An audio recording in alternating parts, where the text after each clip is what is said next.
peuple de Dieu, vous qui me suivez en ce moment, car Dieu nous a donné ce message. Je vais nous partager un message où nous tirons dans le livre de Apocalypse chapitre 2, verset 4 au verset 5. La Bible dit ceci. Mais ce que j'ai contre toi, c'est que tu as abandonné ton premier amour. Souviens-toi donc d'où tu es tombé, répands-toi et pratique tes premières œuvres. Sinon, je viendrai à toi et j'ôterai ton chandelier à sa place, à moins que tu te répandes. Le thème que je vais nous partager aujourd'hui, c'est ton premier amour. Cette église d'Éphèse, là on nous montre l'histoire de l'église d'Éphèse. En fait, c'est l'apôtre Jean, le disciple bien-aimé de Jésus-Christ, qui nous écrit après avoir été ravi dans l'esprit dans l'île de Patmos. Dieu lui a montré des choses qui étaient, des choses qui devaient venir et des choses qui étaient présentement. Et cette église, ça se trouve maintenant là, on peut retrouver cette église dans les parties d'Asie mineure, cette église de l'Apocalypse. Et aujourd'hui, nous parlons de l'église d'Éphèse, l'église qui avait du zèle au préalable, l'église qui aimait Dieu au préalable, l'église quand on lui a parlé de Jésus-Christ, il avait tout abandonné. Cette église avait tout abandonné, tout rejeté pour Jésus. C'est pour cela que je voudrais nous lire cette phrase.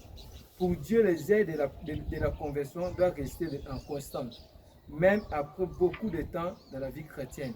Cette église, après avoir reçu la parole du Seigneur, après avoir été converti, cette église montrait les aides pour Dieu, montrait l'amour pour Dieu. Ils avaient abandonné des choses. Les gens de cette église avaient abandonné des choses, ils avaient abandonné leur ancienne vie. Ils sont donné des principes pour plaire au Seigneur. Mais voilà, après quelques temps, Dieu vient auprès de pour lui dire, c'est que j'ai contre toi, tu as abandonné ton premier amour. Souviens-toi donc tu es tombé, sinon je prenais le chandelier qui est dans ta place. Cette église avait abandonné son premier amour, avait abandonné pour son premier aime. Il y a des gens, après avoir reçu la parole du Seigneur, vous allez voir, même aller à l'église, c'est toujours avant. Ils ne peuvent jamais accepter d'aller à l'église après 5 minutes de retard. Il y a d'autres gens, ils ne peuvent jamais passer une journée sans lire la Bible. Il y a d'autres gens, ils ne peuvent jamais passer une journée sans pourtant parler du Seigneur à ses voisins. Ils ne peuvent jamais faire cela. Mais aujourd'hui, il s'est habitué avec Dieu. Il est devenu un chrétien star. Tout le monde connaît que c'est un pasteur, tout le monde connaît que c'est un frère. Il a abandonné son premier amour. Il peut passer beaucoup de temps avec ses frères sans pourtant leur parler de Jésus-Christ. Bien aimé, tu pêches. Dieu n'aime pas cela.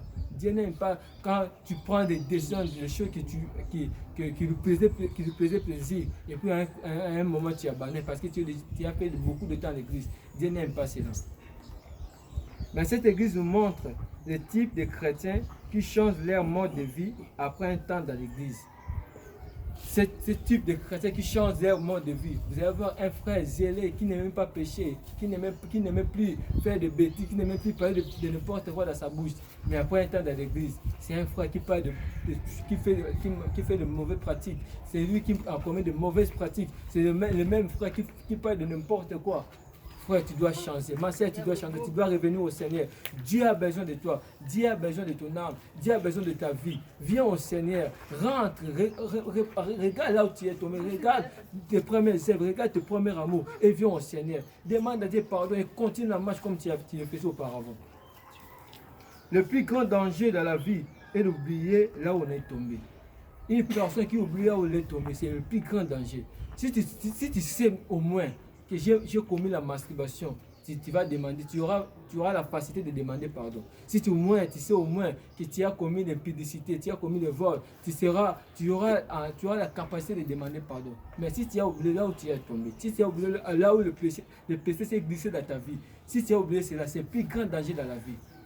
Bien-aimé, cherche à savoir là où tu es tombé. La Bible dit, souviens-toi là où tu es tombé. La Bible, Dieu dit, cherche à savoir là où le péché est glissé. Cherche à savoir là où tu as ouvert la porte au diable pour que tu puisses revenir auprès de lui. La bonne décision est de rentrer auprès de Jésus pour manger de l'arbre de vie qui est dans le paradis de Dieu. Celui qui vient auprès de Jésus, celui qui rentre. Tu étais chrétien, tu marchais avec le Seigneur, et puis un temps tu as péché, tu t'es dégradé. Rentre auprès du Seigneur, rentre dans ses pieds, il va t'accueillir. J'aimerais te faire cette prière. Je t'invite, mon bien-aimé, je t'invite, ma chère, je t'invite, mon frère. Toi qui as écouté cette parole et tu te souviens maintenant où tu es tombé. Toi, tu écoutes tes paroles. Tu sais que tu n'as jamais donné ta vie au Seigneur Jésus-Christ. Je t'invite avec moi. On va faire cette prière ensemble. Dis à Jésus-Christ, Père éternel, tu étais venu à Golgotha pour moi, pour me chercher, pour me pardonner, pour me délivrer de la prise de l'ennemi. Maintenant, je reconnais que je suis un pécheur. Je reconnais que je suis un homme qui marchera ma vie. Je vais te donner ma vie, je vais te plaire. Fais de moi ce que tu veux. Sois le maître de ma vie, guide-moi. Dans le nom de Jésus-Christ, nous avons ainsi prié.